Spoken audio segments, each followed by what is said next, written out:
Bonsoir à tous et à toutes. Quelle journée.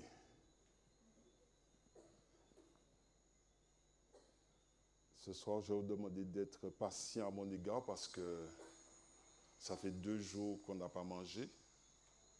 On est en plein jeûne de 3 jours. Donc, si vous me voyez tituber, précipitez-vous pour me tenir. Mais, oui, on est en plein jeûne. Je peux voir les mains de ceux qui m'accompagnent dans le jeûne? Oh là là, gloire soit à Dieu. En tout cas, la Bible dit, lorsque je suis faible, c'est alors que je suis fort.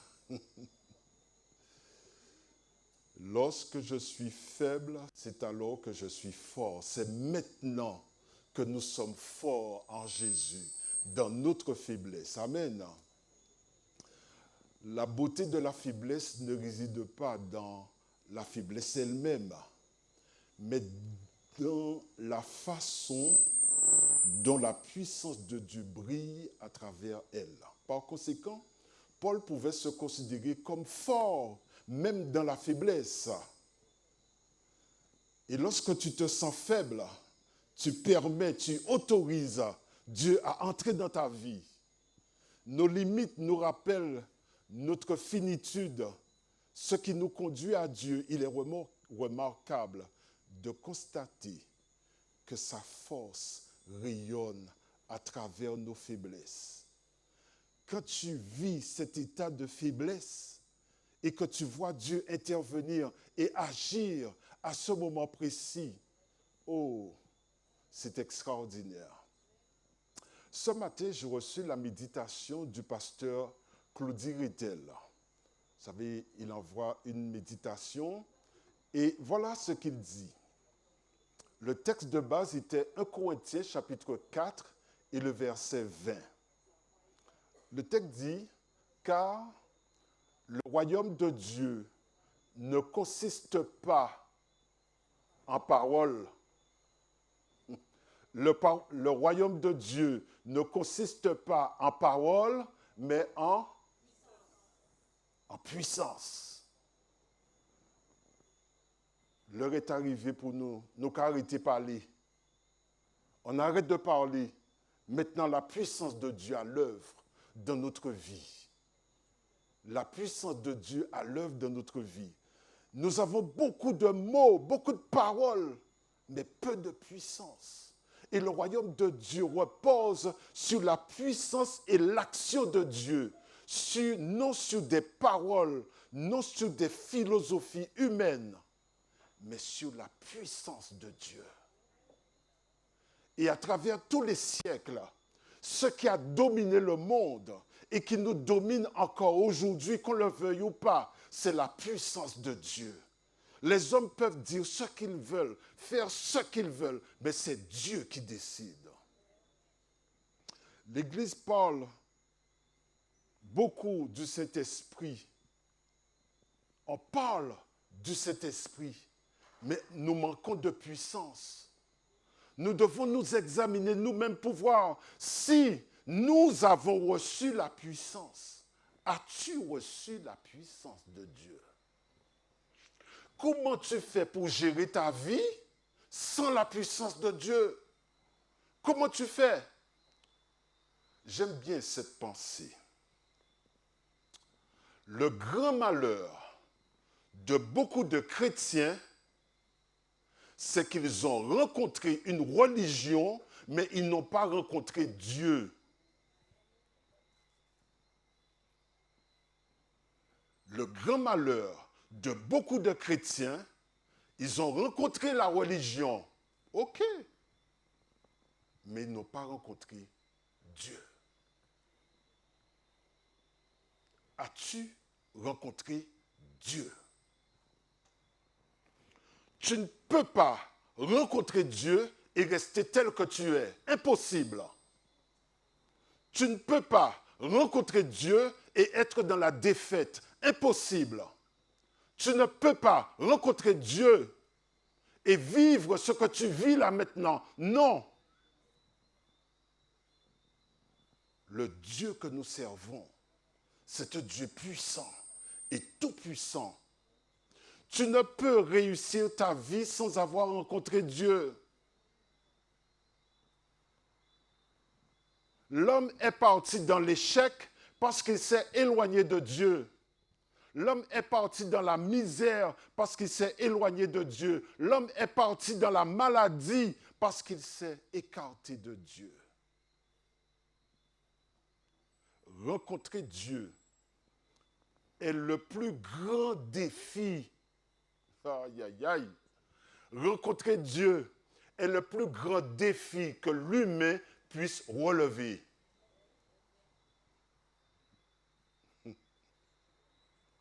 Voilà ton défi, mon frère, ma soeur.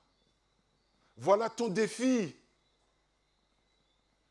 Et tu peux relever ce défi avec la grâce de Dieu. As-tu rencontré le Dieu des Écritures? Es-tu un chrétien crédible? Es-tu un chrétien crédible? Crédible. Quelle différence qu'il y a entre ta vie d'adventiste du 7e jour et les autres des autres religions? Même bité, même bagaille. Où est la différence? Où est la différence? Je lis dans le livre Conseil à l'économe. Dieu désire que nous élevions sans cesse notre niveau spirituel.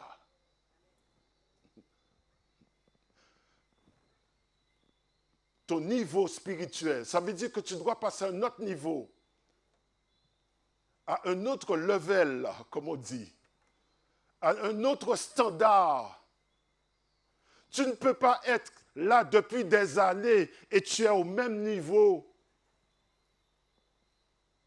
Église, tu ne peux pas rester toute ta vie dans la même dimension spirituelle, dans la petite mentalité, dans la petite vision, dans les petits projets, dans les petites victoires, dans les petites expériences. Où sont les grandes expériences que tu as vécues avec Dieu?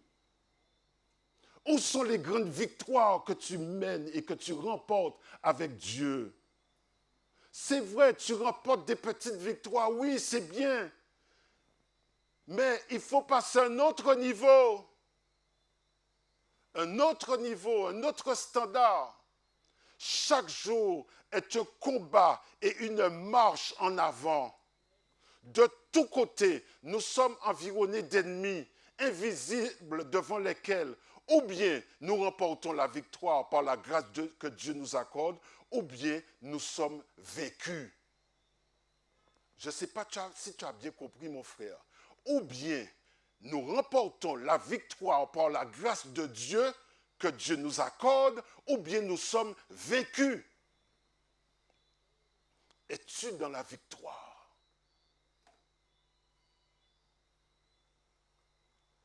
Dans le livre Avec Dieu chaque jour, je lis, par un acte inconsidéré de votre volonté. Ici, bon Dieu, cela. Par un acte inconsidéré de votre volonté. Par un acte inconsidéré de votre volonté, vous pouvez vous placer sous la domination de Satan. Vous voyez comment c'est tellement vite fait? Vous voyez comment c'est tellement vite fait? Là, on comprend nous qu'à dominer, diable, j'apprends la main sur vous. Et j'apprends le contrôle. Et tu es sous domination. Mais il faut, plus qu'un acte passager de cette volonté, pour briser les chaînes de l'adversaire et pour parvenir à un niveau de vie plus noble et plus élevé. Vous voyez, ce soir, nous passons à un autre niveau. Hein? Nous grandissons là ce soir. Un autre niveau. Je relis ce texte encore. L'Esprit de Dieu me dit de le relire encore. Par un acte inconsidéré de votre volonté, vous pouvez vous placer sous la domination de Satan. Mais il faut plus qu'un acte passager de cette volonté pour briser les chaînes de l'adversité et pour parvenir à un niveau de vie plus noble et plus élevé. David remportait chaque jour des victoires. Pendant qu'il gardait les troupeaux, il tuait les lions, il tuait les loups, il tuait les ours. Mais il allait de plus en plus gros. Vous voyez, il a commencé par les petites bêtes et petit à petit, il tuait de plus en plus gros, de plus en plus gros. Église, jusqu'à maintenant, tu as remporté des petites victoires, mais accroche-toi. Tôt ou tard, tu vas rencontrer le géant de ta vie. Tôt ou tard, tu peux faire ce que tu veux. Un jour, tu devras affronter le géant de ta vie.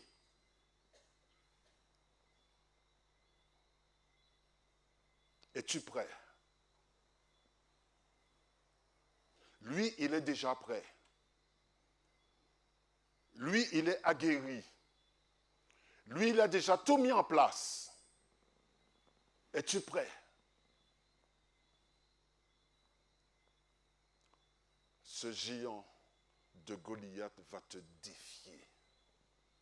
Ce géant de Goliath va te mépriser. Il va te narguer comme il a fait aux enfants d'Israël. Il va te faire pleurer. Ce géant va te faire dépenser tout ton argent chez le médecin. Ce géant, Église, le Goliath qui te fait recommencer chaque fois. Église, le Goliath qui te fait manquer d'argent, qui te limite à un certain niveau. Tu te rends compte que dès que tu arrives à un certain niveau financier, tu n'arrives pas à déplacer ce montant, tu es limité, un embargo dans ta vie. Tu te rends compte que tu ne peux pas aller plus loin ou marrer. Tu dis que tu vas économiser. Quand l'argent arrive à un certain niveau, on dépense qu'arriver. Tu n'arrives pas à dépasser cette limite. Église, prenons conscience de notre état. Prenons conscience. Le Goliath qui te bloque à ton insu. Tu ne comprends pas.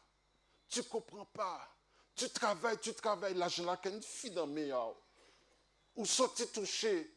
Où sont-ils touchés? Nous pouvons même le 15, l'argent là, j'affine. Attends, ce que je dis, c'est faux là?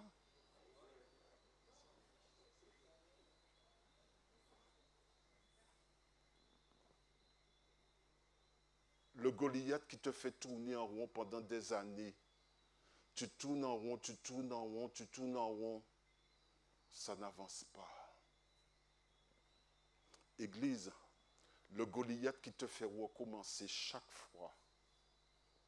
Je pense à ce jeune qui me disait,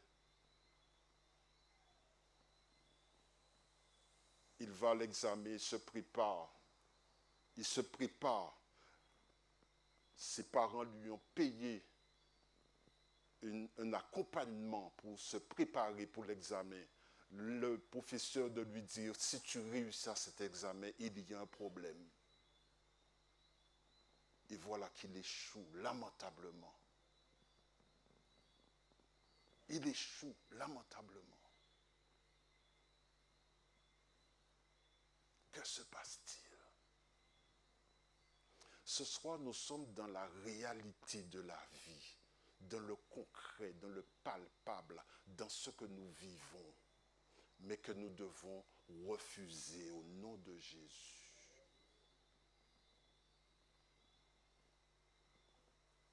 Église, le Goliath qui te fait manquer d'argent, qui te limite à un certain niveau financier, Le Goliath qui te fait tourner en rond pendant des années et tu n'avances pas. Le Goliath qui a volé ton mari. Il a volé Marie, il a couillé dans le coin, il a pleuré. Il est parti. Et cela me fait penser à cette sœur. Il a volé Marie. Il dit, ah bon? Ah bon? C'est comme ça alors? On va mettre ça à terre. C'est à genoux qu'on remporte les victoires. On va mettre ça à terre. Elle a mis les deux genoux par terre et elle a invoqué l'Éternel Dieu. Lorsqu'elle a terminé sa prière, elle reçoit son téléphone sonne. Viens chercher Maria.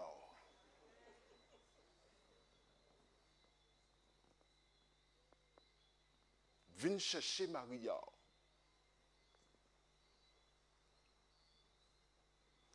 Le Goliath qui t'a mis au chômage. Le Goliath qui te pousse à divorcer. Le Goliath qui te fait recommencer à chaque fois. Église, le Goliath qui te fait manquer d'argent.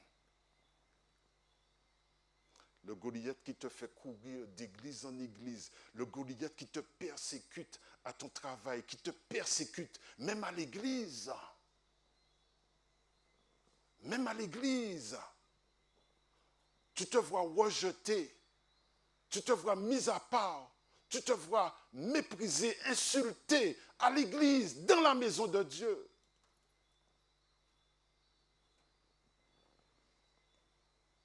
Le Goliath qui t'empêche de chanter, de prier.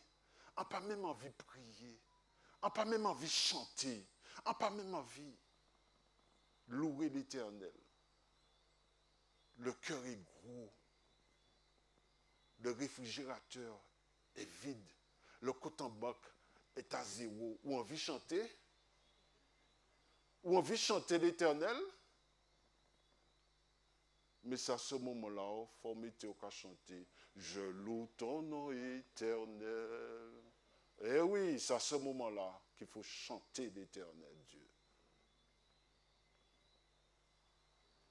En fait, ce que nous devons comprendre, dans ces moments difficiles, dans ces moments durs, où tu ne vois pas le bout du tunnel, où tu te trouves bloqué,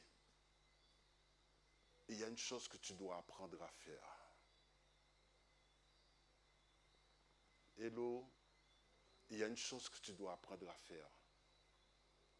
Provoquer la présence de Dieu. J'ai dit provoquer la présence de Dieu. Et ça, nous allons le voir vendredi soir. Comment provoquer la présence de Dieu? Bon Dieu est obligé de descendre. Il est obligé de descendre. Et là, il descend. L'ennemi s'en va par.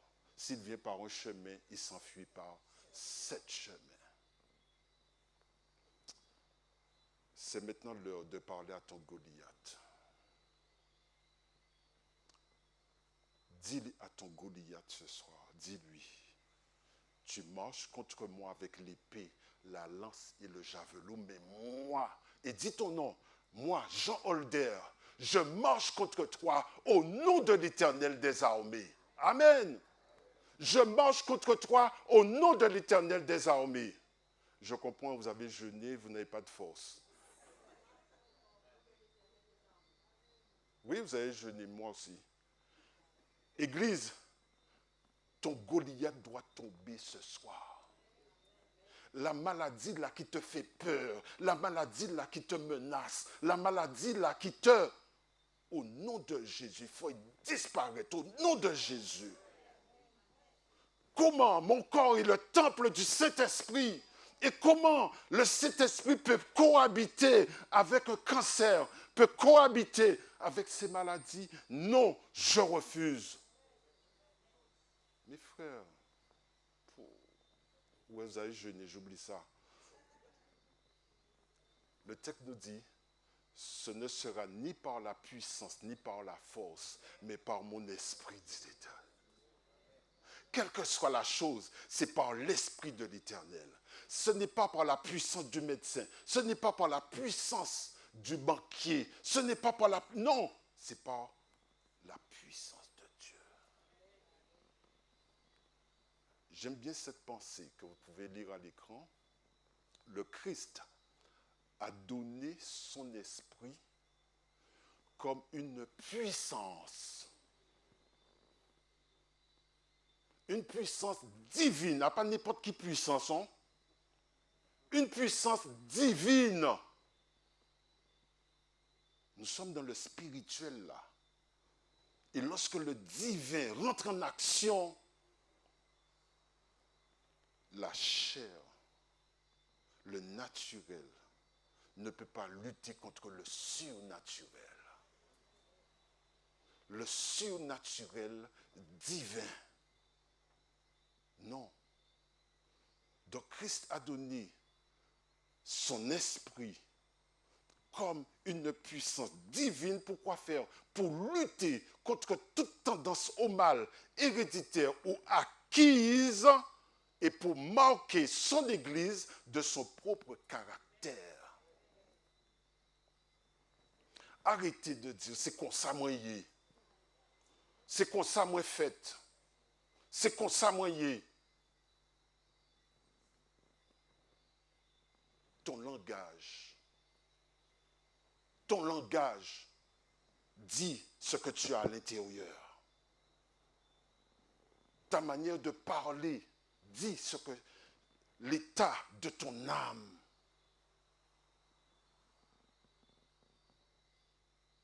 Ô Seigneur, délivre-nous. Délivre-nous. Crée en moi un cœur pur. Crée en moi un cœur pur. Renouvelle en moi un esprit bien disposé. Ne me rejette pas loin de ta face.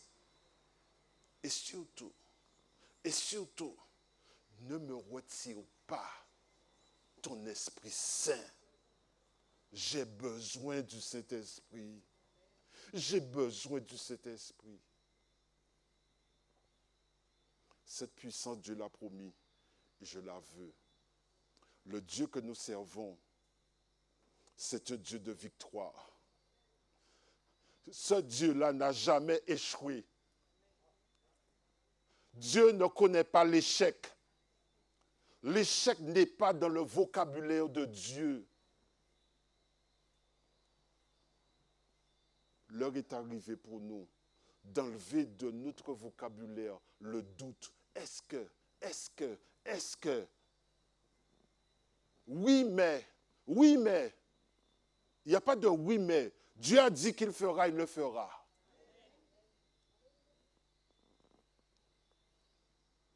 Le texte nous dit, avant de vaquer à la prière tout à l'heure, tout ce qui est né de Dieu triomphe du monde.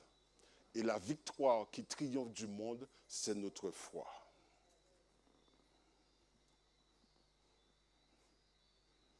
Si ta foi est faible, tu es vaincu. Si tu n'as pas de foi, le monde aura la main sur toi. Le monde aura la main sur toi. Le monde avec ses attraits, le monde avec tout ce qu'il possède aura la main sur toi. Mais le texte nous dit, la victoire qui triomphe du monde, c'est notre foi. Il n'y a rien que le monde puisse inventer comme problème qui puisse te dépasser.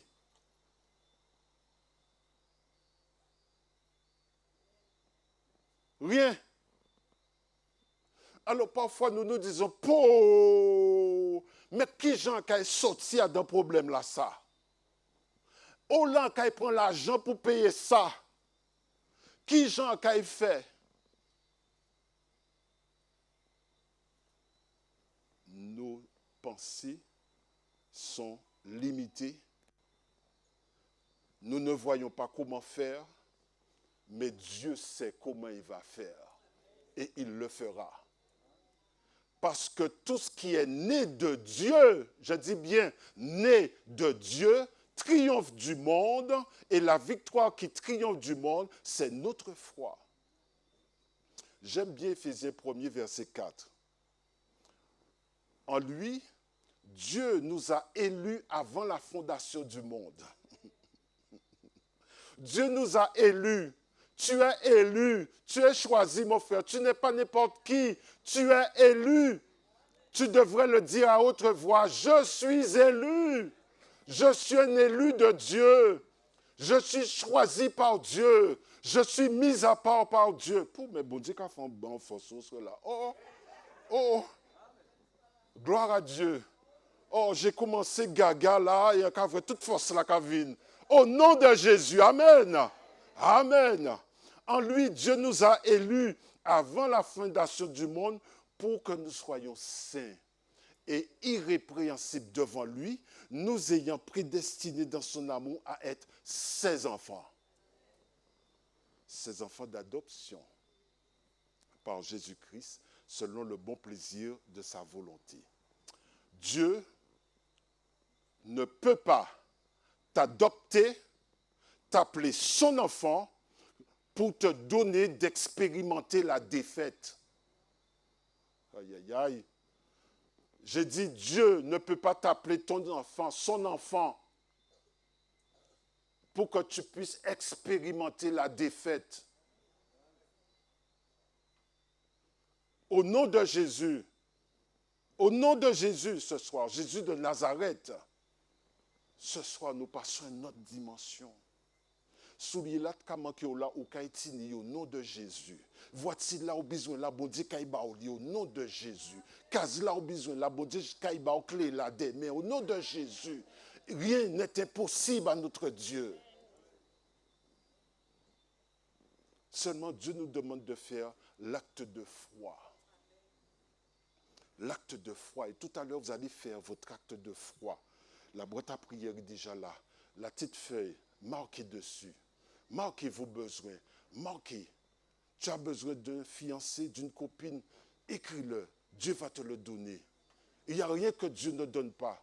Je me rappelle, j'étais à l'église de Vieux-Beaumont-en-Allo. Et l'Éternel me dit, la jeune fille qui est devant toi, parle-lui. Elle était assise au premier banc devant. Et je lui dis,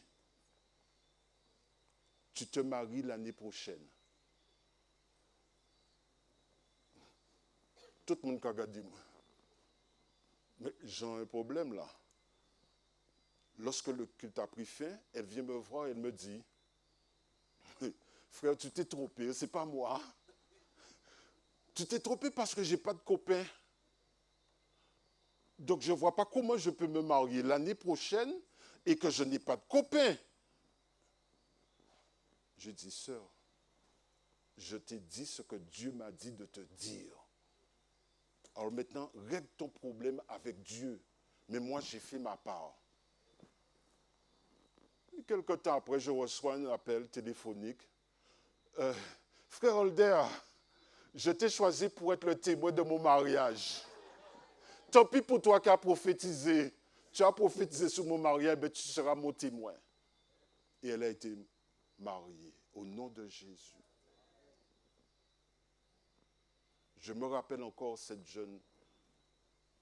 Elle vient me dire que ça fait des années qu'elle prie Dieu pour avoir un bébé. Elle prie Dieu pour avoir ce bébé. Je dis, ah bon? Mais non! Non, non, non, non, non. Notre Dieu est trop puissant pour que toi, tu sois dans cet état. Tu as presque envie de pleurer là devant moi. Mais non, Dieu ne veut pas te voir pleurer. Ma fille, c'est la dernière fois on pleurait. Aujourd'hui, on va prier là. J'ai prié avec elle. Et je lui dis, c'est fait. Lorsqu'on a terminé la prière, c'est fait. Quelque temps après, elle vient nous voir à la maison. Jean, c'est toi qui seras le parrain, Rebecca sera la marraine. L'enfant arrive bientôt.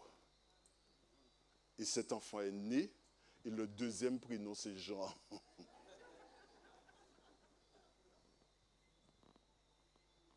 Non, mais mes frères, c'est extraordinaire. Le Dieu que nous servons. Alors maintenant, voilà qui va te pousser à mettre ton petit papier. Oh là là, est-ce un temps, moi, Seigneur Jésus? Ah oui, il a. Voilà ce qui va te pousser, attendez, qui va te pousser à mettre ton petit papier. J'étais à l'église de Saint-Robert. Et nous sommes en train de... Je prêche. Et après, j'ai demandé à tous ceux qui ont des problèmes, qui veulent que Dieu résolve leurs problèmes, de ne pas hésiter à mettre leur petit papier. Elle a mis sa feuille. Et un frère dont la sœur, écoutez bien, la sœur est dans le coma à l'hôpital. Ça fait déjà 6 jours et on doit la débrancher le lendemain matin, le lundi. Le frère a marqué le nom de sa sœur et il a mis le nom de sa sœur dans la boîte aux lettres, dans la boîte à prière. Le lendemain matin, les médecins sont réunis. Le lendemain, tout le monde est là. Et les parents même sont là. On va débrancher. On va débrancher. Alors,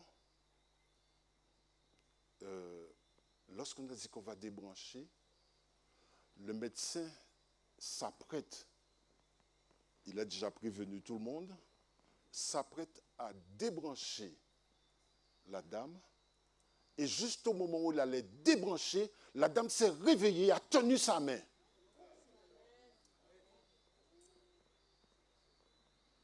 Bon Dieu fort. Un monde qui est dans le coma depuis 6 jours. 6 jours, mes frères, 6 jours dans le coma.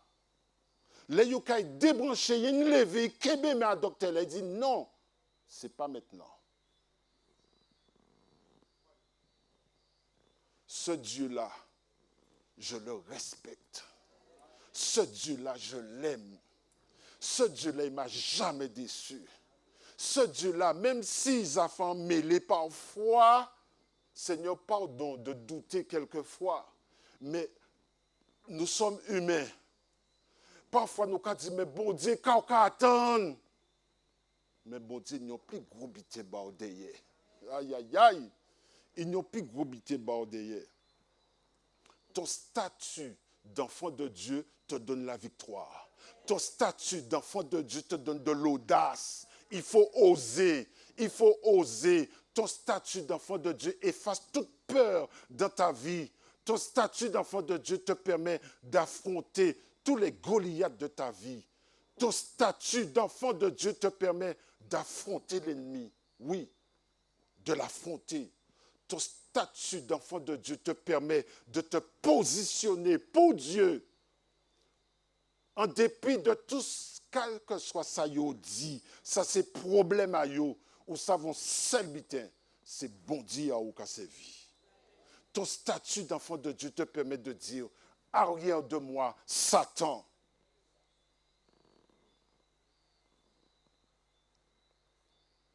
Un homme s'est présenté à mon bureau.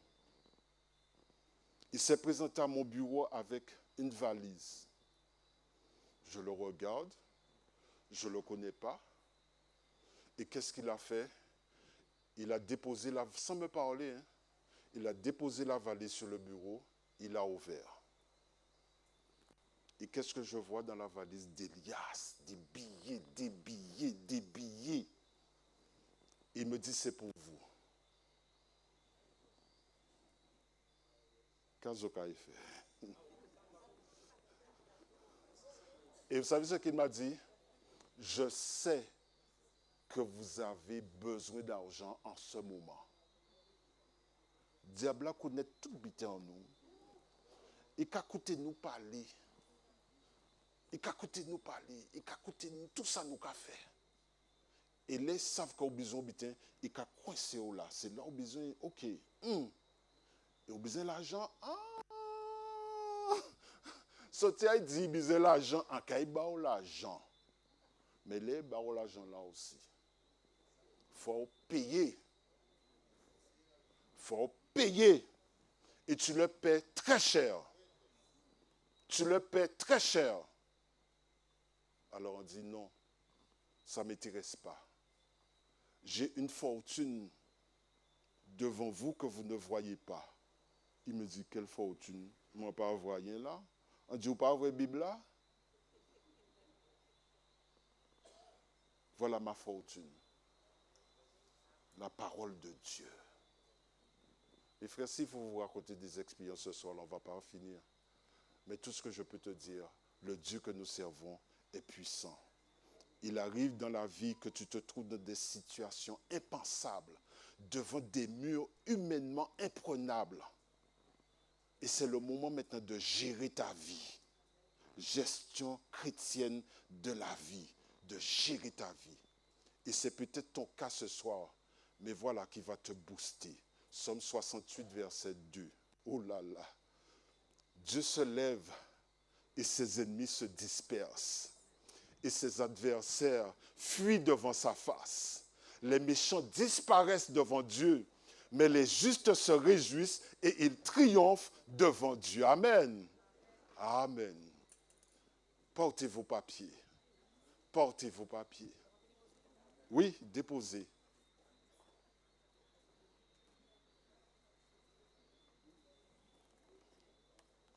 Il y a une douce harmonie dans le sanctuaire. Il y a un calme dans cette atmosphère. Viens désoler les fardeaux que tu... Ton fardeau là, dépose-le là ce soir. Personne ne repart avec son fardeau. Personne ne repart. Nous déposons cela là. Nous sommes dans la présence de Dieu. Je ressens la présence de Dieu là. Je ressens la présence de Dieu. Il est là. Il est là. Il est là. Dépose tes fardeaux. Il y en a qui disent, j'ai déposé l'autre petit papier, tu n'as pas marché. Mais tu as là qui marché au nom de Jésus. Parce que nous sommes dans la présence de Dieu. Dépose ton papier. Entre dans ton humilité. Entre dans ton retranchement. C'est dans l'humilité que nous venons devant Dieu. Provoquons la présence de Dieu là ce soir. Ô Éternel, descends, descends dans cette salle. Ô Saint-Esprit, descends dans cette salle. Viens nous convaincre ce soir, Seigneur. Oh là là. Ça fait 4 ans qu'elle n'avait pas travaillé. 4 ans qu'elle n'avait pas travaillé. 4 ans. Et dimanche soir dernier, elle s'est dit, bon, je vais tenter encore une fois. Elle a déposé la feuille là. Et lorsqu'elle a déposé la feuille, le lendemain, elle reçoit un appel. Madame, vous êtes embauchée. Vous êtes embauchée. Contrat indéterminé au nom de Jésus. Amen. Dépose. Si Dieu l'a fait pour l'autre, il le fera pour toi. Si Dieu l'a fait pour l'autre, il le fera pour toi. Oh là, merci Seigneur. Le Seigneur ouvre sur toi les écluses des cieux maintenant. Oh, désormais la paix sera ton partage. Désormais, ton compte ne devrait jamais manquer. Si tu crois, ton compte ne devrait jamais manquer.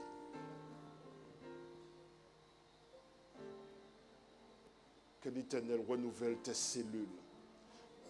Il y a des cellules dans ton corps qui sont en train de mourir là maintenant.